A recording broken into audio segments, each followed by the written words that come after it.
समय की एक और बड़ी खबर आपको बता दें, ढोंगी बाबा चैतन्यानंद के करीबियों पर एक्शन लिया गया है।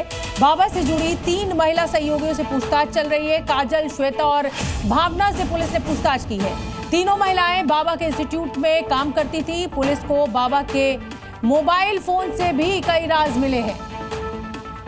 तो देखिए, इंस्टीट्यूट में काम करने वाली 3 महिलाओं से पूछताछ की गई है। यौन शोषण का आरोप इस बाबा के ऊपर लगा है कि अपने इंस्टीट्यूट में पढ़ने वाली लड़कियों के साथ ये गलत हरकतें करता था। बाबा के करीबी महिला सहयोगियों से ये पूछताछ हुई है। पुलिस की गिरफ्त में अब ये 3 महिलाएं हैं। काजल, श्वेता और भावना इन महिलाओं का नाम है। बाबा के इंस्टीट्यूट में ये तीनों महिलाएं काम करती थी। एक डीन थी और 2 महिलाएं इंस्टीट्यूट में वार्डन थी। महिलाओं पर काले कारनामों में शामिल होने का आरोप है कि वार्डन के जरिए ही ये व्हाट्सएप मैसेज लड़कियों को करवाया जाता था। ढोंगी बाबा का ब्लैकमेलिंग ड्रामा, सीक्रेट रूम में छेड़छाड़, बाबा कब उगलेगा राज, टॉर्चर रूम की सच्चाई मोबाइल फोन में समाई। यौन शोषण के आरोपी बाबा चैतन्यानंद सरस्वती पुलिस के शिकंजे में है।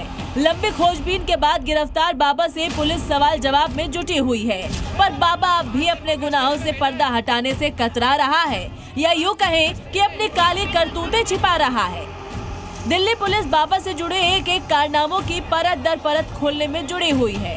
इसी कड़ी में दिल्ली पुलिस चैतन्यानंद को लेकर उस इंस्टीट्यूट में पहुंचती है जहां का वो डायरेक्टर था। ढोंगी बाबा चैतन्यानंद सरस्वती यहीं रहकर कई लड़कियों का शोषण किया करता था। लगातार दिल्ली पुलिस जांच कर रही है। 5 दिन के रिमांड में है बाबा। Sharda institute of Indian management and research की ये वही ऊंची दीवारें हैं जिसकी आड़ में छिपकर लड़कियों के साथ बाबा नीच हरकत और ब्लैकमेलिंग का गंदा खेल रचता था। पुलिस अब चैतन्यानंद सरस्वती को उस रूम में लेकर पहुंचती है और वहां भी उससे पूछताछ करती है। इंस्टीट्यूट के सीक्रेट कमरे को लेकर पुलिस बाबा से कई सवाल करती है। कितने समय से दिल्ली में इंस्टीट्यूट चला रहे हो, यौन शोषण के आरोपों पर क्या कहना है, पीड़ित छात्राओं से क्या रिश्ता है, संस्थान को फंडिंग कहां से आती है। साथ ही पुलिस बाबा से ये भी सवाल पूछती है कि किसी महिला को प्राइवेट रूम में बुलाया था क्या। ये सब वो सवाल है जिसे जानने के लिए पुलिस चैतन्यानंद को उस इंस्टीट्यूट लेकर पहुंची थी जहां वो लड़कियों को शिकार बनाता था। पूछताछ में बाबा भले ही पुलिस को गोलमोल जवाब दे रहा हो, पर पुलिस के हाथ लगी बाबा की मोबाइल ने उसकी करतूतों के कई राज खोले हैं।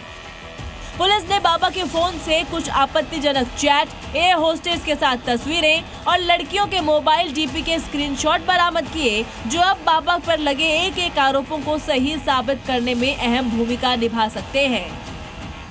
चैतन्यानंद से जुड़े मामले को लेकर दिल्ली पुलिस ने अब अपना एक्शन और भी तेज कर दिया है। दिल्ली, यूपी से लेकर उत्तराखंड, जहां तक भी बाबा का मायाजाल फैला हुआ है, पुलिस की सब पर नजर है। इस बीच पुलिस चैतन्यानंद के एक सहयोगी को उत्तराखंड के बागेश्वर से गिरफ्तार करने पहुंची, जिस पर आरोप है कि वो एक पीड़िता के पिता को धमकी दिया करता था। इतना ही नहीं, इसी सिलसिले में दिल्ली पुलिस ने जब एक्शन तेज किया तो स्वामी चैतन्यानंद से जुड़ी महिला सहयोगियों को भी हिरासत में लिया। आरोप है कि ये वही महिलाएं हैं जो लड़कियों से बाबा के ब्लैकमेलिंग के खेल में सहयोग किया करती थी। चैतन्यानंद सरस्वती से पुलिस के सवाल जवाब जारी हैं, पर खबर है कि फर्जी बाबा पुलिस के सामने एक भी राज खोलने को तैयार नहीं हो रहा है और न ही उसे अपने किए गए कामों का पछतावा है। ब्यूरो रिपोर्ट, जी मीडिया।